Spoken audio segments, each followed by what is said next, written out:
Have you implemented these 5 steps to minimize solvent risk?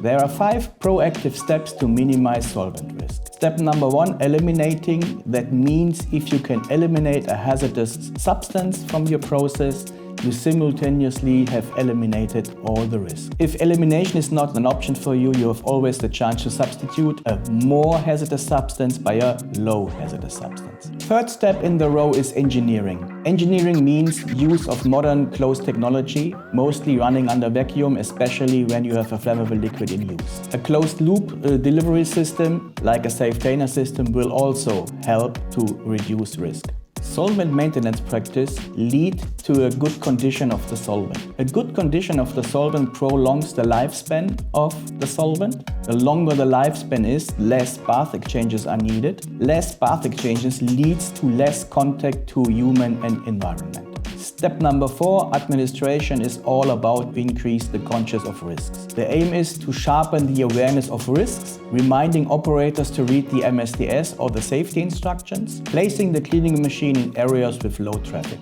The last point, personal protection equipment. Don't forget to use this in a proper way. If you want to know what is greener or safer, aqueous or solvents, don't miss our next video.